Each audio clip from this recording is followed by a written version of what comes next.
저는 진행을 맡은 이상훈입니다. 자, 후보들의 오늘 좌석 배치와 토론 순서는요, 국민의힘 선거관리위원회의 결정에 따른 것이란 점을 말씀드립니다. 자, 그럼 국민의힘 당대표 후보자 토론회 지금부터 시작합니다. 자, 첫 순서는요, 후보 소개입니다. 기존 TV 토론 보시면 스튜디오에 나온 후보들이 직접 인사말을 하는 형식이었는데요. 오늘 MBN 토론회는 다릅니다. 영상 속에 지지자들이 나와서 후보의 장점을 소개하고 응원도 합니다. 일종의 응원 영상인 셈인데요. 먼저 황교안 후보의 영상부터 만나보시죠. 제가 본 황교안 대표님은요, 청년들과 소통하는 걸 좋아하시고 우직하게 자기 목소리를 내시고 큰 논란이 없으신 분이시기에 저는 황교안 대표님을 믿습니다. 앞으로 청년들과 함께 당을 이끌어갈 당 대표로서의 적임자라 생각합니다. 황교안 대표님 화이팅! 국민의힘 당대표는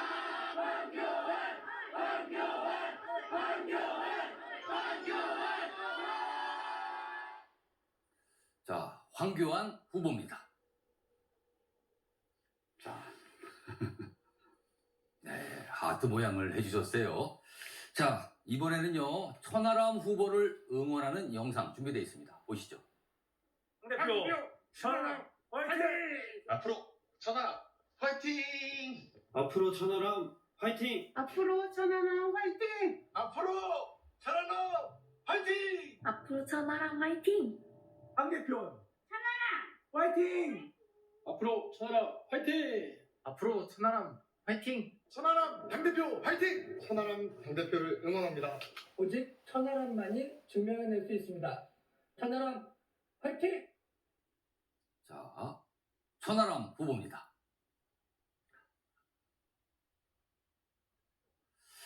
자, 이번에는요, 김기현 후보의 응원 영상입니다. 스타트! 반갑습니다. 송주준입니다. 이번 국민의힘 당대표 선거에서는 반드시 김기현 후보가 당대표가 돼야 됩니다. 오로지 김기현만이 윤석열 대통령과 합을 맞춰서 다음 총선에 압도적인 승리를 가져올 수 있습니다. 안녕하세요. 지식의 칼입니다. 김기현 후보를 좋아하는 이유 바로 진정성이에요. 어떤 정책을 주제로 대화를 해도 항상 말이 통하는 쉬운 길보다는 늘 올바른 길을 생각하는 사람. 이 정도면 우리가 지지할 만한 사람 아닐까요? 김기현 화이팅! 자, 이번에는 김기현 후보입니다. 반갑습니다. 자, 마지막으로 안철수 후보 차례인데요. 영상 준비되어 있습니다. 스타트! 직구에서 살기가 너무 어렵습니다. 우리에게는 챗 GPT와 같은 새로운 기술이기에 하고 젊은 층과 호흡할 수 있는 새로운 리더가 필요한데요. 안철수 후보님을 모르는 수도권 청년 세대는 없습니다. 도덕성으로 무장한 총선 필승 카드. 당원이 비례대표 순위도 정하고 당원이 진정한 주인이 되는 국민의힘 공정한 사회를 만들어주세요. 안철수 후보를 응원합니다. 안철수 후보님을 지지합니다. 국민의힘 만들어주십시오. 자, 안철수 후보입니다. 네, 고맙습니다. 자, 4명의 후보 응원 영상 봤는데요. 굉장히 좀 색다르네요. 아마 다른 TV 토론도 굉장히 좀 활용을 하지 않을까 이런 생각이 좀 듭니다. 4명의 후보들의 지금 얼굴을 보니까요. 지지자들의 열성적인 소개 덕분인지 큰 힘 그리고 자신감이 얼굴에 묻어나는데요. 그 활활 타오르는 힘을 바탕으로 치열하면서도 본인의 장점을 충분히 보여주는 토론이 되기를 기대하도록 하겠습니다. 자, 본격적인 토론에 앞서서요. 먼저 진행 순서 좀 소개해드리겠습니다. 오늘 토론에는 다채롭게 준비되어 있는데요. 우선 스피드 OX와 주도권 토론이 있고요. 후보들의 과거 문제적 발언을 짚어보는 코너도 준비했습니다. 이어서 청문 토론과 마무리 발언 순으로 진행이 됩니다. 특히 청문 토론은요. MBN 토론의 트레이드마크죠. 이번에도 준비되어 있고요. 또한 발언에 시간 제한이 있습니다. 끝나기 10초 전부터는요. 초심 소리가 나오고요. 시간이 다 되면 마이크가 자동으로 꺼집니다. 이 점 염두에 두시고 시간 안배 잘 해주시길 당부드리겠습니다. 그리고 원활한 진행을 위해 사회자가 개입할 수 있다는 점 알려드리고요. 각 순서 직전에 조금 더 자세한 진행 방식을 말씀드리겠습니다.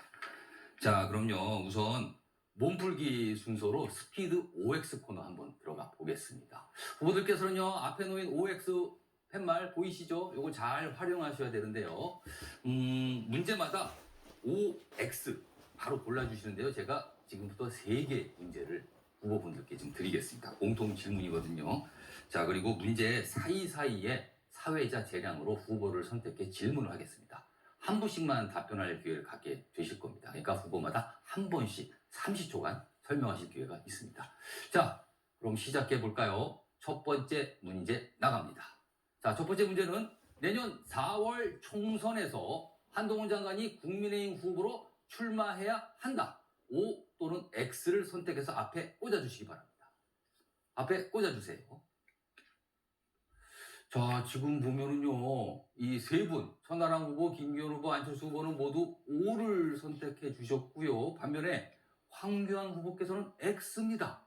유일하게 X. 나머지 3후보는 아마 취지는 짐작이 돼요. 그렇다면은요, X를 선택해 주신 황교안 후보. 왜 X를 고르셨습니까? 제가 장관을 해보니까 정책 하나를 하는데 최소한 1년, 보통 한 2년 걸립니다. 한동훈 훌륭한 장관이죠. 일 제대로 할 수 있도록 기회를 주는 것이 필요하다. 우리가 정치권에서 쓰는 것이 아니라 일할 수 있도록 기회를 주는 것이 필요하다. 그래서 다음 총선 나오는 것은 저는 안 하는 것이 좋겠다. 이런 생각을 갖고 있습니다. 아, 그렇군요. 그렇다 보니까 이게 이 3분의 이 입장, 그리고 황후보 입장 유일하게 좀 다르셔서 제가 질문 드렸는데 제가요, 안철수 후보께도 여기서 질문 좀 드려볼게요. 지금 동그라미 5를 선택해 주셨고요. 그러니까 출마해야 되는 입장인데 제가 질문 좀 구체적으로 드리겠습니다. 혹시 한동훈 장관 총선에 출마할 때 비례대표가 적합하다고 보십니까? 아니면 지역구 출마가 적합하다고 보십니까? 안철수 후보님. 저는 단연 지역구 출마가 정말 적합하다고 봅니다. 그래야지 정말 제대로 정치권에서 선거 경험을 통한 사람과 안 한 사람은 굉장히 큰 차이가 있습니다. 그래서 정말 정치권에 헌신을 하기 위해서는 지역구 출마 권해드립니다. 알겠습니다. 지역구 출마가 적합하다. 굉장히 구체적인 답변을 해주셨어요. 자, 첫 번째 질문이었고요. 두 번째 질문 나갑니다. 내가 당대표가 되면 중요한 당직에 임명을 하고 싶은 인물이 지금 경쟁 후보들 가운데 있다. 선택해 주세요. 자, 모든 후보가 동그라미를 해주셨습니다. 이거 굉장히 좀 주목이 되는 상황인데요. 그렇다면요, 여기 질문을 제가 한 분만. 지금 보면은 황교안 후보, 그 다음에 안철수 후보님이 답변을 하셨거든요. 그럼 이번에는 김기현 후보께 질문 좀 드릴게요. 후보가 있다면 어떤 후보고 어떤 당직을 임명하고 싶으십니까? 출마한 다른 3분의 후보들 다 훌륭한 분들이시고요. 우리 황교안 후보님도 많은 경륜을 갖추신 분인데다가 우리 안철수 후보님도 아주 뛰어난 역량을 그동안 많이 검증받으셨다고 생각하고요. 또 천하 후보님은 아주 젊은 층의 소구력이 있기 때문에 각자가 가지고 있는 것 전문 소구층에 맞도록 큰 역할을 맡겨드려서 총선을 치러야 된다. 그렇게 생각합니다. 자, 시간 조금 남았는데요. 뭐 구체적인 당직보다는 어떤 이런 역할, 그 역할에 대한 강조를 해주셨는데 뭐 다른 후보들 다 관심이 있다 이런 말씀을 해주신 것 같습니다. 자, 그럼요. 마지막 질문 나갑니다. 내가 당대표가 되면 나와 대통령의 생각이 다를 때는 대통령의 생각을 우선할 것이다. O 또는 X를 올려주세요. 자, 여기 보면요. 지금 3분, 그러니까 황교안 후보, 천하람 후보, 안철수 후보는 O, 그러니까 대통령 생각이 우선이다. 반면에 김기현 후보께서는 X를 선택해 주셨어요. 이 내용에 따라서 굉장히 의미심장한 해석이 될 것 같은데 일단 3분은 일명의 질문을 다 받으셔서 답을 쓰셨거든요. 답을 썼는데 천하람 후보께서는 아직 기회가 남아있습니다. 30초 남았거든요. 천하람 후보, O를 선택한 이유 설명해 주시죠.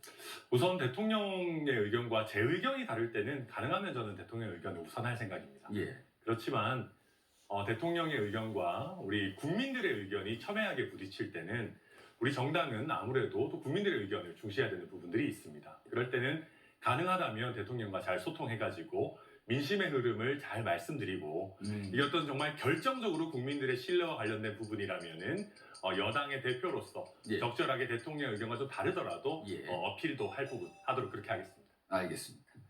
자, 지금 이 문제 3개 퀴즈 형식으로 스피드 OX 빠르게 진행해 봤는데요. 왠지 후보들의 선택을 놓고 다양한 해석이 나올 것 같다는 생각이 듭니다. 그리고요, 의외로 저분께서는 다른 답을 고르셨네, 이런 느낌도 드는 상황이 좀 있었습니다.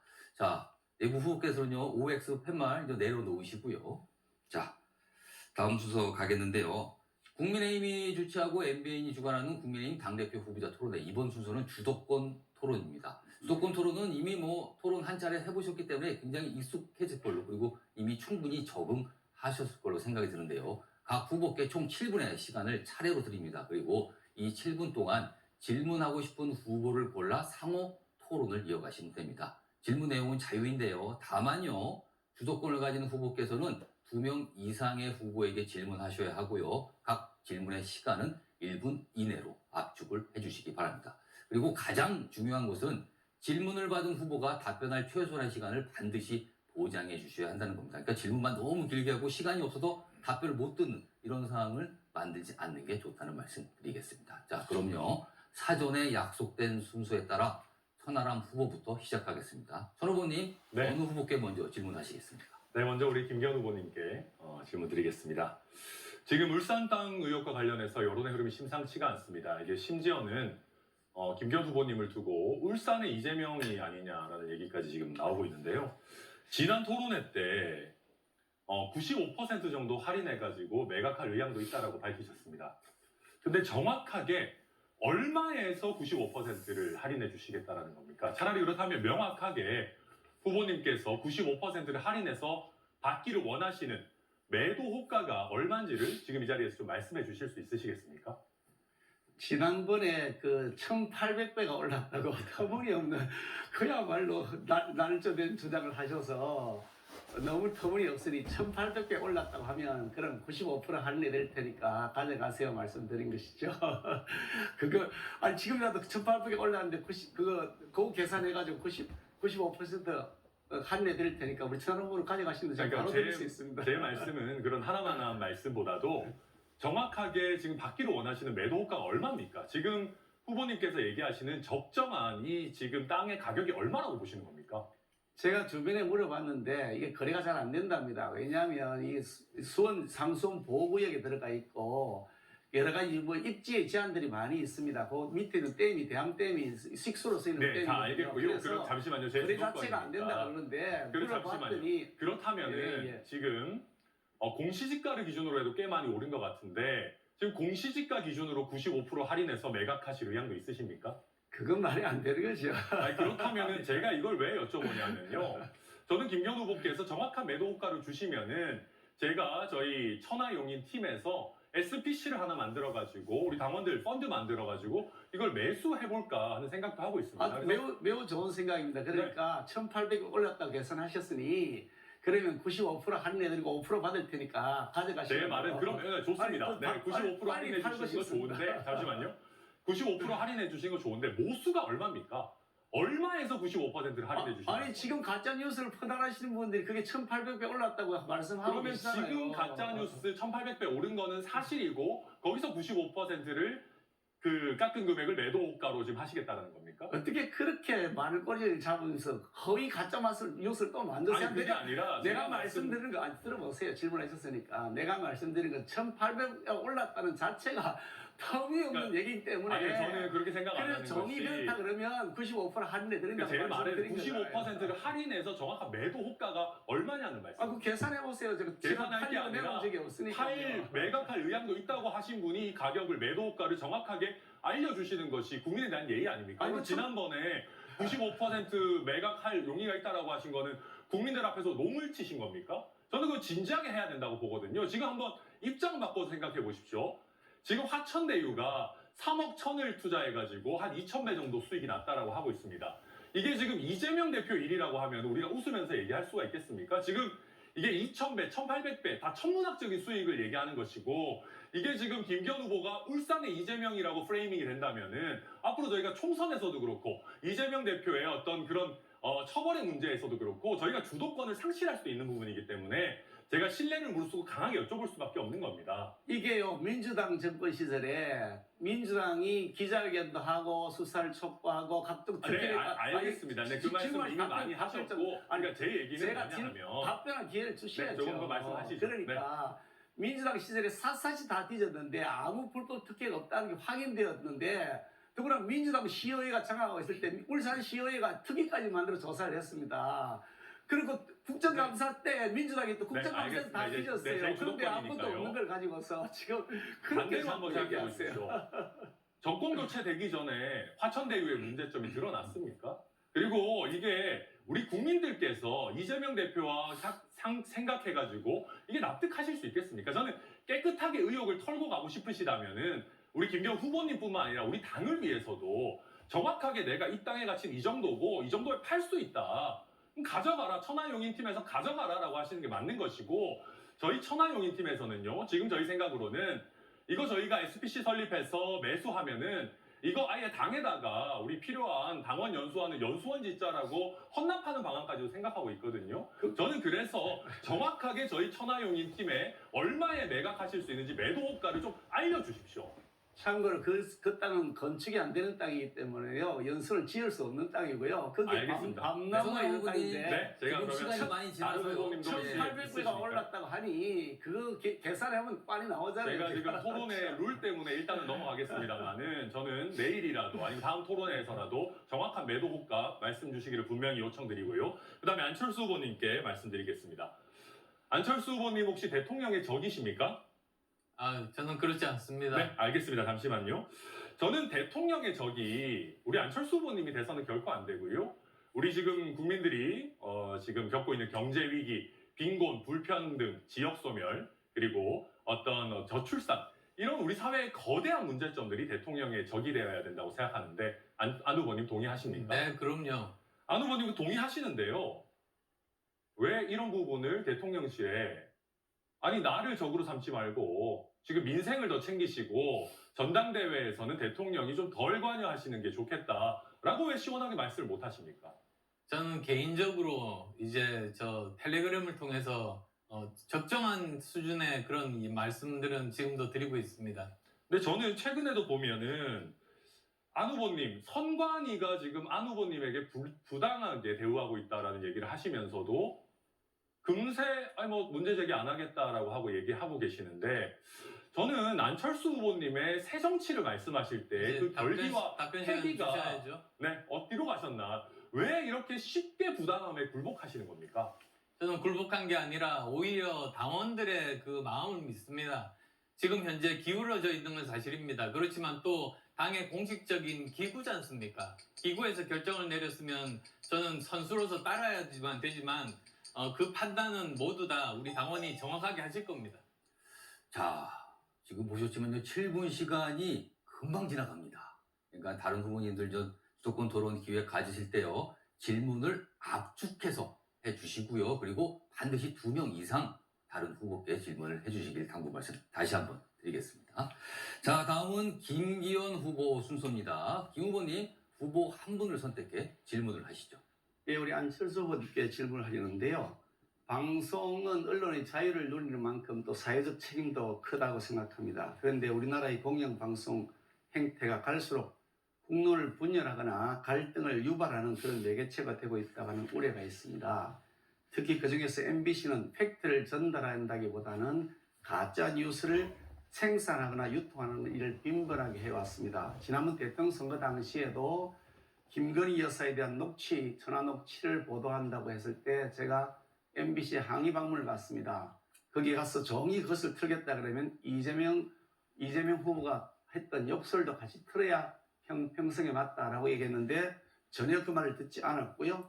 또 작년 9월달에 미국 순방 중에 국익 외교를 하는 대통령의 발언을 왜곡해서 보도하면서 거기다가 가짜 자막까지 붙였고요. 또 그리고 그래서 이 MBC가 정말 엉터리 방송이다. 제가 그렇게 강력하게 공개 발언했더니 작년 11월 달에는 제가 MBC 뉴스 프로그램 뉴스 외전에 출연하기로 되어 있는 걸 일방적으로 취소까지 당했습니다. 저는 이와 같은 그 공영방송의 중립성, 공정성을 스스로 포기해버린 MBC는 정상화가 반드시 필요하고 자기의 철밥통을 지키기 위해서 일부 경영진들이 국민의 눈과 귀를 왜곡시켜오고 가려왔던 이런 흑역사를 이제는 끝내야 된다고 생각합니다. 그런데 우리 안철수 후보께서는 지난번에 언론 노조의 불법 파업을 지지하고 동조하는 친 언론 노조 행보를 보이셨거든요. 그때 김재철 사장 시절에 언론 노조 그 MBC 본부를 찾아가서 거기다가 동영상에 출연해서 불법 파업을 지지를 했고요. 또 그 다음에 불법 파업하고 MBC 노조를 방문하는 지지도 했고요. 그리고 KBS 경우도 마찬가지였습니다. 그래서 제가 질문할 텐데 공영방송이 공적 책임을 도외시하고 특정 세력이 주도하는 노영방송이라고 한다면 이와 같이 전락한 시점에 지금도 언론 편에 서서 지지하시는 입장이신가요? 지금 김기현 후보께서 말씀하신 내용은 사실 왜곡입니다. 지금 몇 가지 말씀을 하셨습니다만 이것들은 대부분이 제가 거기에 토론회에 참석할 때 거기에 있는 노조원들이 둘러싸서 여러 가지 요구를 하면서 제가 거기에 대해서는 그냥 일반론을 몇 마디 한 것 그것밖에는 없습니다. 그거 가지고 왜곡을 하시면 안 되고요. 저는 오히려 더 심각하게 생각하는 것은 지금 현재입니다. 지금 현재 민주당에서 공영방송을 사유화하려고 하고 답변할 있습니다. 시간 충분히 드렸으니까 네, 제가 질문한 그것을 것은 막아야 된다. 잠깐 제가 드린 것은 지금 민주당의 입장을 막아야 된다 여부를 물어본 것이 아니고요. 노영방송으로 전락한 언론 노조의 편에 지금 서 계신지 아닌지를 물어봅니다. 절대 그렇지 않습니다. 네, 감사합니다. 그렇게 답변해 주시길 바란 것입니다. 설명하시면 되는 것이고요. 또 하나 질문할 텐데요. 그 2014년에 그 지방선거가 있었는데 그 당시에 우리 안철수 후보께서는 여론조사에서 3등했던 윤장현 후보를 전략공천에서 공천을 했습니다. 기억하시죠? 그리고 그 선거에서 이 공천 파동이 생기면서 일부 강훈태, 이용섭 이런 후보들이 탈당을 했고요. 그러면서 좋았던 선거 국면에서 사실은 8곳에서 그 새정치민주연합이 패했습니다. 그리고 2018년인데요.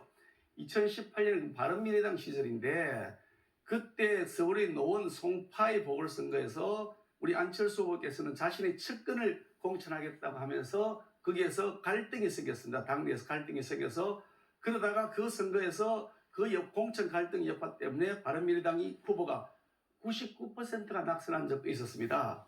그런데 이번에 하시는 걸 보면 이렇게 과거에 했던 걸 보면 측근 공천, 밀실 공천, 낙하산 공천을 계속 했던 것으로 보여지는데 이번에도 당대표가 되시면 그리 안 한다는 보장이 없다 이렇게 생각하는데 그 부분에 대해서 왜 그때 그렇게 밀실 공천을 하셨습니까? 저는 2012년 정치를 시작하면서 아무런 자산 없이 시작했습니다. 그리고 또 여러 가지 저도 실패도 겪었고 또 정말 그 3기 이래 최대 정당을 거두는 그런 성공도 했습니다. 그렇지만 이런 모든 그런 그 경험을 바탕으로 해서 저는 반드시 민주당을 이기고 싶습니다. 지금 민주당을 제일 잘 알고 민주당을 꺾을 그 의지가 제일 충만한 사람이라고 말씀드립니다. 제가 드린 질문에 대한 답변을 회피하시는데 그 당시에 명확하게 측근 공천, 밀실 공천, 낙하산 공천했습니다. 그 당시 룰에 여론조사 50%, 배심원 50% 이렇게 돼 있는 룰을 배제하고 여론조사 3등을 한 윤장현 후보를 측근이라 해서 전략 공천을 했고요. 이런 사례가 과거에 있었을 뿐 아니라 그것이 2014년에 기동민 후보의 경우에도 마찬가지 상황이 있었습니다. 동작을이죠. 2018년에도 마찬가지 상황이 있었는데 이렇게 과거에 늘 밀실 공천해놓고 그것이 정당한 것인지에 대한 질문에 대한 답변 안 하시면서 저 답변 드리겠습니다. 그 답변을 좀 회피하시지 않습니까? 네, 답변 드리겠습니다. 전 나름대로 여러 가지 성공도 하고 실패를 했었다는 그 말에 함축되어 있습니다. 알겠습니다. 제가 잘못했던 그런 부분들에 대해서는 반성을 했기 때문에 제대로 된 이런 그 공천안에 대해서 개혁안에 대해서 지난주 일요일 그리고 또 어제 계속 말씀드렸지 않습니까? 그렇게 이제 말로만 그렇게 하시고 행동은 전혀 다르게 하시니까 제가 내로남불 된다고 말씀드리는 것이고요. 제가 천하람 후보께 질문하겠습니다. 북한이 ICBM을 발사하고 하면서 거의 이 성공 단계에 들었다 이런 평가들도 있고 한데 굉장히 국가 안보 상황이 위중해집니다. 그런데 그 어떤 후보는 요즘 세상에 간첩이 어딨냐 이렇게 하면서 이게 여당 대표가 되기에 자질이 문제가 있다라는 안보 의식의 결여 문제가 논란이 되고 있습니다. 이 점에 대해서 과연 우리 천하람 후보는 우리나라에 간첩이 없다고 생각하는 것인지 아니면 그런 간첩이 없다고 생각하시는 우리 당 대표가 되는 것이 적합한 것인지 의견을 여쭤봅니다. 저는 최근에 여러 수사나 어떤 뭐 국정원의 활동들을 봤을 때 여전히 감첩이 있고 활동하고 있다라고 생각합니다. 다만 저는 이런 식의 질문은 좀 우리 당대표 토론에 적절하지 않은 것 같습니다. 제 입을 빌려가지고 안철수 후보님을 공격하고 싶으신 모양이신데 굳이 이렇게까지 해야 되겠습니까? 답변 시간 제가 드렸습니다. 직접 뭐 말씀하신 게 맞는 것 같고 제가 질문한 천하람 후보도 우리 잠깐만요. 우리 동료 또 후보니까 천하람 후보의 경우에도 여러 가지 그런 그 안보의식 논란들이 있었기 때문에 제가 질문하는 것입니다. 이상입니다. 자, 역시 뭐 7분 시간 뭐 금방 지나고요. 후보들 간에 굉장히 치열한 질문과 답변 오갔습니다. 자, 두 분 주도권 토론 해봤고요. 이어서 안철수 후보의 주도권 토론 순서인데요. 안 후보님 질문하시죠. 김기현 후보님께서 건망증이 좀 있으신 것 같아요. 간첩에 대해서는 간첩이 없다는 말은 제가 한 적이 없고 가짜뉴스라고 이미 지난번 첫 번째 토론에서 충분히 설명을 했는데도 그걸 또 잊어버리시고 그걸 질문지에 넣으셨네요.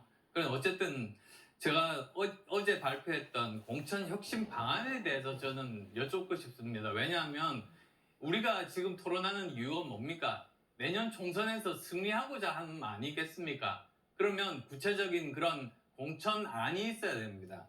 근데 정말 공천 파동이 없는 게 중요하다는 생각을 저는 여러 번 걸쳐서 이렇게 옛날 일을 보면서 이제 결심을 했습니다. 그래서 내려꽂기식으로 낙하산 공천을 하면은 반드시 공천 파동이 있으니까 이게 없어져야 된다. 그래서 저는 근데 김기현 후보님 이렇게 여러 가지 살펴보니까 말로는 상향직 공천을 한다고 하시면서도 구체적인 방안을 들어본 제가 기억이 없습니다. 한번 설명해 주시겠습니까? 우리 당은 당규에 명확하게 상향식 공천 제도가 잘 정리되어 있습니다.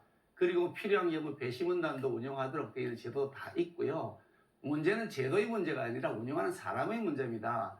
지금까지 우리 당은 수없이 많은 여러 가지 그 공천 제도를 고쳐오면서 새로운 리모델링을 해왔습니다만은 제도의 문제가 아니라 결국은 운영하는 사람의 문제였는데요. 지금 제도만 잘 운영되면 전혀 문제가 안 됩니다. 운영하는 사람이 제도는 다 만들어 놓고 비율도 여론조사 반영 비율 다 정해놨는데 그게 저는 충분히 들었습니다. 근데 그게 전혀 저는 현실적으로 들리지 않는 이유가 있는데요. 사실 제가 어제 했던 말씀을 잠깐 설명을 드리면 저는 어제 3가지 발표했습니다. 우선 첫 번째로 당대표가 가장 영향력을 많이 미치고 사람을 꼽는 게 비례대표 아닙니까? 그래서 비례대표 순번 정하는 것을 당원들께 돌려드리겠다 그랬습니다. 그 다음 또 두 번째로 현역 의원들에 대해서 여러 가지 문제의식을 느끼는 당원들이 있습니다. 거기에 대해서도 당원들이 심사를 하게 하겠다. 이제 그 말씀을 드렸고요. 세 번째로는 지금 친명계 의원 중에 문제가 많은 뭐 예를 들어서 실명을 거론해서 죄송합니다만 정청래 의원 같은 분을 포함해서 여러 사람들 다음 국회에서는 있으면 안 될 그런 사람들이 보입니다. 그래서 자객 공천을 하겠다. 그 3가지를 말씀을 드렸었는데요. 뭐 이런 것에 대해서는 어떻게 생각하십니까? 방금 말씀하신 뭐 자객 공천, 영화별로 저는 그게 썩 좋지 않다고 생각합니다만 그것은 늘 그동안 해왔던 것이고요. 지금도 여전히 우리는 많은 당원들의 의견을 반영하도록 룰에 다 정해져 있습니다. 50% 반영하도록 되어 있지 않습니까? 반영을 안 하니까 문제지. 운영하는 사람이 밀실 공천하고 측근 공천하니까 문제가 됐고 안철수는 과거에 여러 차례 반복했으니까 문제가 된 거죠. 그래서 시스템 공천하자는 것이죠. 아니 그런데 말씀은 그래 하시면 과거에 그렇게 안 했잖아요. 룰을 50% 해놓는 걸 무시하고 여론조사 3등한 사람을 그냥 측근이라 해서 밀어붙였잖아요. 그래서 이번에 정말로 측근 공천을 했다고 지금 공약을 내세웠지 똑같은 문제가 않습니까? 있었지 않습니까? 그때도 여러 차례에 걸쳐서 룰을 안 지키고 측근 공천, 밀실 공천 하셔놓고 이제는 안 그러겠습니다 라고 얘기하면 그 말이 믿어지느냐는 거죠. 그게 그렇지가 않습니다. 오히려 저는 지금까지 여러 가지 또 말씀드렸지만 여러 가지 경험을 쌓아가면서 정말로 이제는 사람에게 흔들리지 않는 어떤 사람이 오더라도 그것을 바꿀 수 없게 제대로 시스템을 만드는 것이 정말로 중요하다. 저는 그런 말씀 드리고 싶습니다. 우리 당은 지금 당대표가 와서 과거의 일들 반성하면서 새로운 것을 배워야 될 시점이 아니고요. 다 배워진 실력을 가지고 당을 이끌어야 될 상황입니다. 지금 새로운 실험을 해보겠다고 해서 시행착오를 할 상황이 되겠습니까? 안철수 의원님 생각해 보세요. 그러니까 정통 뿌리를 가지고 그 말은 제가 드리는 거죠. 말씀입니다. 제 주도권 토론 시간입니다. 지금 제가 그 말씀을 드리고 싶은데 이 당대표는 연습하는 자리가 아닙니다. 자기 실력을 발휘하는 자리입니다. 그러려면 제대로 경험이 있어야 되거든요. 근데 지난 총선 여러 번 이제 제가 3번 치렀습니다만 처음에는 무소속으로 나와서 1등으로 당선되고 두 번째로는 우리나라 역사상 그 3김 이래 가장 큰 정당을 만드는 대성공을 거두었습니다. 세 번째로는 저는 그때부터는 이제 국민의힘과 함께 선거 연대를 통해서 저는 지역구 후보를 안 냈습니다. 그렇게 하면서도 제 이름 하나만으로 3명의 국회의원들을 비례대표로 당선시킨 그런 전례들이 다 있습니다. 그런데 그 그런 비례대표 말씀을 드렸는데 오늘 뭐 말씀 들어보니까 한 번도 제가 뭐 이기지 못했다 이렇게 거짓말을 하시더라고요. 안철수 후보님 그 비례대표 세 사람도 측근으로 공천하셨습니다. 비례대표 세 사람도 안철수 후보 측근 공천하셨잖아요. 측근 아닙니다. 자, 아니, 측근이죠. 세 분 다 측근이시죠. 그다음 이제 천하람 후보께 제가 질문을 드리겠습니다. 천하람 후보께서 지금 호남에서 원외 당협위원장을 하고 계신데 저는 정말 그 의도를 높이 삽니다. 왜 그러냐면 정치인들이 단기적인 시각으로 당장 당선되기를 바라서 그런 일들을 잘 하지 않는데 어떻게 보면 벤처기업가의 도전영신처럼 정말 그 험지에 직접 이렇게 선택하고 출마하신 거 저는 아주 좋게 보고 있습니다. 그리고 또 천 후보께서 윤핵관 언급을 많이 하시지 않습니까? 근데 저는 이렇게 생각합니다. 윤핵관이라고 무조건 쳐내는 것도 사실은 사천에 해당합니다.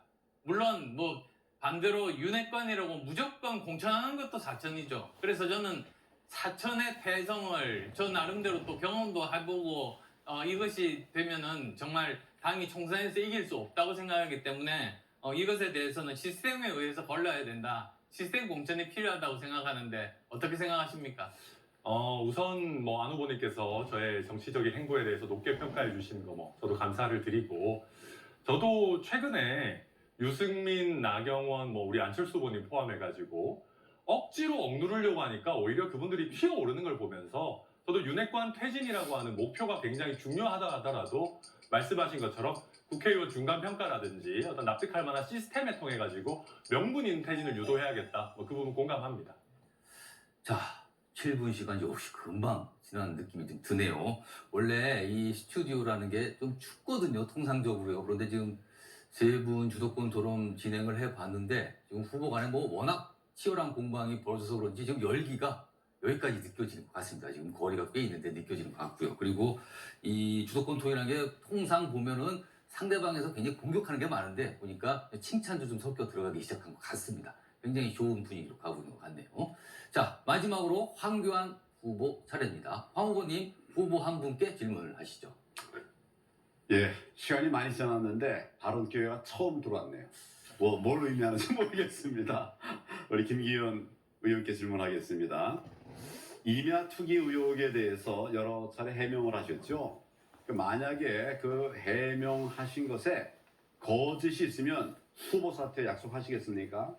그 사실 지금 우리 거짓이 있으면 제가 답변을 드릴 텐데요. 거짓이 있으면 제가 명확하게 말씀드리는데 제가 말한 그게 만약에 말씀하신 것처럼 불법이 개입됐다든지 이렇게 된다면 제가 정치 생명을 걸 테니까 그 대신 우리 황교안 후보님께서도 그것이 가짜뉴스인 것이 확인되면 정치 생명을 거시고 약속하신 것에 거짓이 있으면 후보 사퇴하겠다고 그렇게 이해를 하겠습니다. 아니, 본인도 저는 선택하시라고 총선 말씀드리잖아요. 승리와 윤석열 정부의 성공을 위해서 지금이라도 김기현 후보님이 용기 있게 후보 사퇴하시기를 바랍니다. 자세히 말씀드리겠습니다. 김 후보님의 KTX 역세권 연결도로 변경 문제, 땅 투기 문제가 아닙니다. 제가 볼 때는 김 후보의 사퇴를 요구하는 이유는 바로 전형적인 권력형 토건 비리라는 것입니다. 그래서 말씀드리는 겁니다. 땅을 언제 샀느냐가 중요한 게 아닙니다. 왜? 김 후보 땅과는 멀리 떨어진 곳에 만들어지는 지기로 했던 그 도로가 김 후보 땅으로 휘어져서 들어왔느냐, 이것이 중요한 것입니다. 김 후보는 해당 임야는 하부 지하를 100% 터널로 관통하는 산 중턱에 있는 토지라고 했습니다. 그리고 이를 두고 개발 가능성이 높은 곳이라고 주장하는 것도 상식 밖이지만 지하 터널을 도로 개설이라고 주장하는 것도 완전한 허위라고 말씀하셨습니다. 지금도 같은 생각이신가요? 우리 존경하는 우리 황교안 후보님께서 많이 급하신 모양인데요. 그래서 지금도 같은 생각이신가요? 그렇게 질문을 하셨으니까 답변을 드릴 시간을 주셔야죠. 네, 그럼 제가 또 질문하고 나중에 모아서 말씀하십시오. 답변을 제가 먼저 드리겠습니다. 그렇게 생뜻 쓰시면서 김기현에게 자꾸 이렇게 흠집을 내면 표가 갈 것이라고 생각하시는 분들 착각이고 제가 답변 드리고 있지 않습니까? 제가 말씀드리겠습니다. 법무부 장관 하시고 국무총리까지 하셨던 당대표가 하셨던 분이 말씀하지 마시고 그렇게 계속해서 흑색선전 네거티브만 하고 가짜뉴스 연락하시면 앞으로 어떻게 저희 측에서 현장에 가봤습니다. 직접 가봤습니다. 잘 가셨습니다. 직접 가본 결과 김 후보 땅에 새 도로가 개설되는 곳 바로 앞이 밭이라는 것이었습니다. 그걸 봤습니다.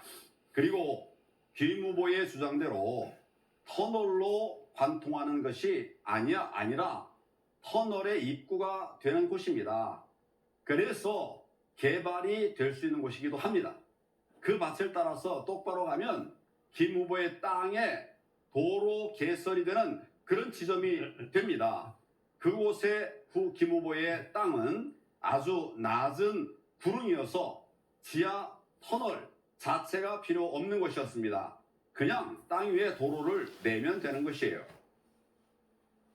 터널을 낸다고 하더라도 김 후보의 땅은 바로 터널 입구가 되는 것입니다. 결국 도로의 방향을 바꿈으로써 맹지였던 김 후보의 땅이 KTX 역 앞 대로 변해 금싸라기 땅으로 변하는 것입니다. 그것도 35,000평입니다.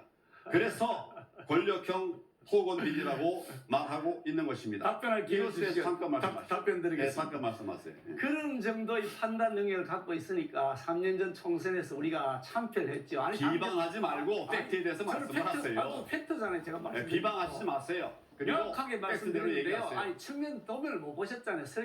가설계 도면 보시면 아예 터널 입구도 없고 출구도 없습니다. 예, 좋습니다.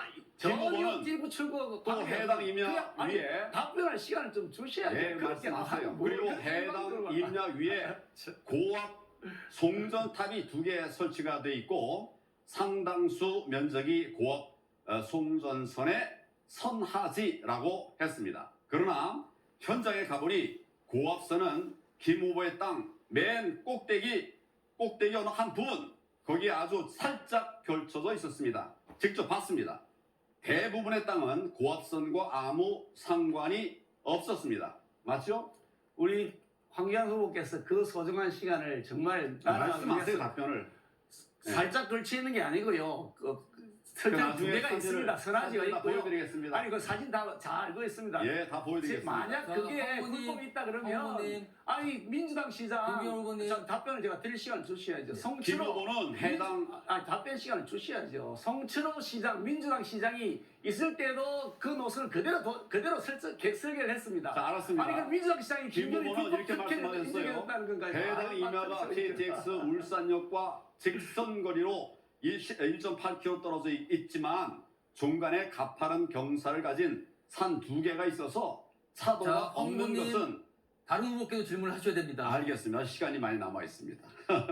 물론이고 울산역에서 임야까지 사람이 걸어도 직선으로 갈 인도도 없다 이렇게 말씀하셨는데 제가 가봤어요. 차도도 있고 인도도 다 있었습니다. 천만의 말씀입니다. 그게 들어가는 길은 인도가 아니고요. 그냥 개인 땅에 그냥 길이 나 있어 사람이 제가 가서 사진을 다 보여드리겠습니다. 제3자 소유의 땅입니다. 국민들께 다 보여드리겠습니다. 아니 조사도 제대로 안 제가 가봤습니다. 제뿐만 아니라 전문가들이 가봤습니다. 안철수 후보에게 묻겠습니다. 내용을 정확하게 파악을 하세요. 예, 안철수 후보님께 질문 드리겠습니다. 간첩 신용북에 대해서 칭송하신 것에 대해서 논란이 일자 조문 가서 너 잘 죽었다고 이렇게 말할 수 없지 않았냐 이렇게 얘기하셨어요. 이것에 대해서 해명을 해보시죠. 거기 가서 잘 죽었다고 말할 수 없지 않습니까? 저는 그리고 그때 저는 야당 소속이었습니다. 그리고 저는 그 이후에 민주당의 정체를 제대로 알고 지금 민주당과 싸워서 정권 교체를 이루었지 않습니까? 예, 간첩의 장례식장에는 저는 하지 않습니다. 앞으로도 그런 점 좀 유념하시면 좋겠습니다. 자, 두 후보님 이미 시간이 상당 부분 지났습니다. 그런데 이제 답변 기회가 없어서 시간을 조금 더 드렸습니다. 자, 지금 각각 후보별로 7분 동안 유도권 토론해 보셨는데요. 다시 한번 당부드리지만요. 이후에 토론 수가 또 있거든요. 그때는 명확한 규칙과 시간을 좀 지켜주시면 좋겠다는 말씀 다시 한번 당부 말씀드리겠습니다. 자, 시청자 여러분께도 보셨지만요. 주도권 토론 대단히 뜨겁고 속도감 있게 진행됐습니다. 배정된 시간이 훌쩍 지나서 조금 더 시간이 있었으면 좋겠다 이렇게 느끼시는 후보분들은 아마 대부분이셨을 것 같습니다. 자, 이번 순서에서 못다한 질문 있으실 것 같은데요. 이후 진행될 청문 토론을 활용하시면 좋을 것 같습니다. 자, 다음 순서로 넘어가 보겠습니다. 정치인의 말은 파급력이 크고 그만큼 무게도 크게 실립니다. 그런데 말이죠. 때론요, 그 말이 기록으로 남아 족쇄가 되기도 하고 지우고 싶은 흑역사가 되기도 합니다. 오늘 이 자리에 계신 4명의 후보 모두 그간 언론과 SNS 등을 통해 참 많은 말들을 해오셨는데요. 그리고 그 말들이요, 기록으로 고스란히 남아 있습니다. 그래서 준비했습니다. MBN이 그래서 준비했습니다. 후보들의 과거 발언 중에 논란이 됐던 문제적 발언에 대해 설명할 수 있는 기회를 1분 동안 후보별로 드리겠습니다. 바로 그때는 틀리고 지금은 맞다, 이런 이름의 코너입니다. 자, 후보분들에겐 다소 난감할 수도 있고요. 아니면 반대로 해명할 좋은 기회가 될 수도 있을 겁니다. 그리고 시청자 여러분은요, 흥미롭게 보실 수 있을 것 같습니다. 자, 그럼 정해진 순서에 따라서 김기현 후보부터 시작해 보겠습니다. 우선 화면 보시죠. 자, 화면 보시면요, 2014년 당시입니다. 당시 울산시장 당선됐을 당시인데 이게 언론 인터뷰에서 아마 나왔을 겁니다. 대통령이 되는 것이 꿈이다. 그리고 실현 과정이 현재 진행 중이다. 이런 말씀을 2014년에 하셨습니다. 자, 기 후보님 2가지 질문을 관련해서 드리겠습니다. 우선 대통령이 되는 꿈 지금도 유효하신 건지, 또 대선 욕심이 있는 후보가 당대표가 되면 문제라는 취지의 주장을 그동안 해오셨는데요. 어떻게 설명하시겠습니까? 2가지 질문입니다. 대통령 정치하는 사람 치고 대통령 꿈을 안 꾸는 분이 있겠습니까? 저도 그런 꿈을 꿨던 것이 사실이고요. 그러나 중요한 것은 지금 이 시점에 내게 주어진 역할이 무엇이냐 하는 것인데, 지금 제게 주어진 역할은 우리 당대표에게 원하는 우리 국민, 우리 당원들의 마음, 사심 버리고 자기 정치하지 말고 우리 국민의힘의 성공, 윤석열 정부의 성공을 바란다고 하는 그 의지가 확고하게 담겨져 있는 시점입니다. 그래서 제가 사심 다 버리고 그야말로 섬김과 헌신의 리더가 되겠다 하는 생각을 가지고 있고요. 천신만고 끝에 정권 교체에 이뤘는데 제가 가지고 있는 사심 때문에 또 다른 내부의 분란이 생겨서는 안 된다. 저는 그런 생각을 가지고 있습니다. 어떻게든 우리가 일치단결해서 민주당하고 싸워서 민생을 잘 뒷받침하는 것이 총선 승리의 첫 병이라고 생각하고요. 그래서 저는 이번 총선 승리에만 매진하고 총선 압승을 위해서 저기 정치 소멸을 다 했다고 보고요. 그래서 대권에 대한 욕심을 버리고 당대표 선거에 나선 것입니다. 자, 김기현 후보님 약간 까다롭고 좀 약간 난처한 질문일 수 있었는데요. 그래도 뭐 대응을 좀 잘 해주신 것 같습니다. 자, 이런 식으로 각 후보께 질문들이 지금 준비되어 있거든요. 그러니까 다른 3명의 후보들께서도 어떻게 답변할지 지금부터 좀 차근차근 고민하시면 괜찮은 답변이 나올 수도 있을 것 같습니다. 자, 이번에는요, 안철수 후보의 과거 발언입니다. 화면으로 확인해 보겠습니다. 자, 그때는 틀리고 지금 맞다, 안철수 후보 표인데요. 2021년이죠. 지금 11월이면 당시가 대선 때거든요. 대선 경쟁이 한참 치열할 때인데 당시에 이런 얘기를 하셨어요.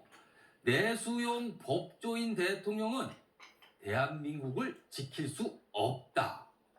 이렇게 말씀을 하셨습니다. 자, 안철수 후보님, 이와 관련해서 역시 2가지 질문 드리겠습니다. 자, 지금도 같은 생각을 갖고 계신지요? 그리고요, 또 법조인 출신이 윤석열 대통령 지금 취임한 상태거든요. 자, 윤석열 대통령 지금 대한민국을 잘 지키고 있다고 생각하시는지 2가지 질문입니다. 예. 1분 드리겠습니다. 저는 저 문제적 발언이 아니라고 생각합니다. 우선 이게 페이스북에다가 올렸는데 앞에 빠진 부분이 있습니다. 과학기술과 외교가 한몸인 시대라고 했습니다. 이 말은 무슨 말이냐면 법조인을 폄하하려는 것이 아니고 정말로 과학기술과 외교가 중요하다. 그것이 시대 정신이다. 이런 말씀을 드리고 싶었습니다. 그래서 지금은 과학기술이 일단 단순히 먹고 사는 문제가 아니고 죽고 사는 문제가 됐지 않습니까? 그래서 요즘 윤석열 대통령께서도 과학기술과 관련된 현장을 직접 방문하고 메시지도 많이 내십니다. 근데 정말 제가 당대표가 된다면 이 법조인 출신의 대통령과 과학기술 출신의 당대표가 되면 이건 세계 최상의 조합입니다. 어느 나라도 따라갈 수 없고 민주당은 꿈도 못 꿉니다. 이러면 반드시 우리 총선 승리 가능하다고 생각합니다. 자, 발언 시간에 아주 정확하게 맞추게 답변을 해주셨습니다. 지금 두 분 후보의 과거 발언에 대해서 질문 드렸거든요. 이제 말씀하신 거 보니까요. 이 코너 제목 아까 제가 말씀드렸죠. 그때는 틀리고 지금은 맞다. 코너 제목이 아주 딱 맞는 것 같습니다. 지금 설명들을요. 어떻게 보면은 시청자 여러분께서 아마 느끼실 것 같아요. 굉장히 잘 해주고 계시다. 어떤 설명들, 해명들을 해주고 계시다. 이런 느낌을 받으실 것 같습니다. 자, 이어서 황교안 후보의 과거 발언도 준비되어 있습니다. 보시죠. 예, 좀 달리 얘기를 하겠습니다. 그때도 맞고 지금도 맞습니다. 황교안 후보님, 아니 제가 문제도 안 드렸는데. 아, 그렇습니까? 제가 천천히 지금 문제를 드리고 나서 1분 시간 드릴게요. 황교안 후보님이 그냥 바로 그냥 답변에 들어가셨어요. 일단 황교안 후보님 발언은 이겁니다. 2021년 8월이거든요. 당시는 저 대선 경쟁이 본격적으로 시작될 즈음입니다. 당시에 이렇게 얘기를 하셨어요. 21대 총선 북한 간첩을 통해 개입했다. 제1야당 대표 죽이기다. 이런 말씀을 하셨는데 황 대표님 이와 관련해서요. 두 가지 질문 역시 드리겠습니다. 지금도 저 생각에는 변함이 없으신 건지요. 그리고 여기에 추가해서 다음 총선에서 북한이 간첩을 통해 개입할 거라고 보시는지요? 예, 첫째, 지금도 여전합니다. 제 답은 팩트를 얘기한 것입니다. 그때는 맞고 지금도 맞다는 말씀을 제가 좀 전에 드렸습니다. 지금도 간첩 심각합니다. 최근에 전국 각지에서 간첩단이 적발되고 있지 않습니까? 간첩을 잡지 않았던 문재인 정부에서조차 박지원 국정원장 시절에 충북 간첩단 사건이 적발됐습니다. 이거 뭐 빼도 박도 못하는 거죠. 언론도 충북 간첩단 사건을 보도하면서 이렇게 말했습니다. 북한 통전부에서 4.15 총선에서 자유한국당을 패망케 하고 그 책임을 황교안에게 들씌워서 황교안을 매장해라. 이런 지령을 내렸다고 합니다. 지령이 내려졌으니 간첩들은 당연히 움직였겠죠. 그렇기 때문에 4.15 총선은 북한이 간첩을 통해서 개입했다는 말을 할 수 있습니다. 자, 역시 시간 잘 지켜주셨고요. 그리고 코너의 제목을 좀 바꿔주셨어요. 그때도 맞고 지금도 맞다. 이렇게 하면서 설명하셨는데 그리고 좀 급하게 너무 먼저 답변을 하시냐고 좀 의욕을 좀 많이 보여주셨습니다. 자, 황교안 후보 순서였고요. 마지막으로 천하람 후보의 과거 문제적 발언 화면으로 확인해 보겠습니다. 자, 2021년 12월 역시 대선 당시죠. 당시는 이준석 전 대표와 관련돼서 여러 가지 국민 내용이 있을 당시인데요. 이런 얘기를 했습니다. 이준석 당 나가면 국민의힘 선거는 끝난다. 여기서 말하는 선거는 당시는 대선 얘기를 하신 건데요. 자, 조로버님 이 발언의 맥락에서 만약에 이준석 전 대표가 총선 공천을 못 받으면 탈당할 수도 있다고 생각하시는지요? 그리고 여기에 더해서 이 전 대표의 역할이 없다면 국민의힘의 총선 승리가 어렵다고 판단하시는지요? 두 가지입니다. 네, 우선 저도 우리 황교안 후보님과 마찬가지로 지금도 저는 저 발언이 맞다라고 생각합니다. 우선 이준석 대표의 거취와 관련해가지고 저는 제가 당대표가 된다면은 이준석 대표의 여러 가지 성비위와 관련한 수사 결과를 좀 지켜봐야 되겠지만 이 부분이 문제가 없고 또 아니면 무의미한 시간 끌기라고 판단된다면 전 이준석 대표가 적극적으로 정계에 복귀할 수 있도록 그렇게 조치할 예정입니다. 그렇게 된다면 이준석 대표가 탈당할 일 자체가 생기지 않게 될 것이라고 저는 보고 그 외에도 저는 이준석 대표와 관련해서 여러 어떤 판단들이 각자 있으시겠지만은 좋든 싫든 우리 이준석 대표는 국민의힘의 변화와 개혁을 상징하는 인물입니다. 그렇기 때문에 이준석 대표조차 우리 당이 제대로 활용하고 또 우리 당의 전략으로 어떤 전력으로 쓰지 못한다면은 정말 국민의힘의 변화와 개혁을 바라던 분들께서 실망하실 수밖에 없다. 그런 의미에서 저는 이준석 대표의 당내에서의 역할이 매우 중요하다 이렇게 봅니다. 자, 지금 시청자 여러분께서 네 분 후보분들께서 과거 발언에 대해서 어떻게 해명을 다 들어보셨어요. 사실은 어찌 보면 굉장히 까다로운 순서일 수도 있었습니다. 그런데 모두 잘 대응을 해주신 것 같습니다.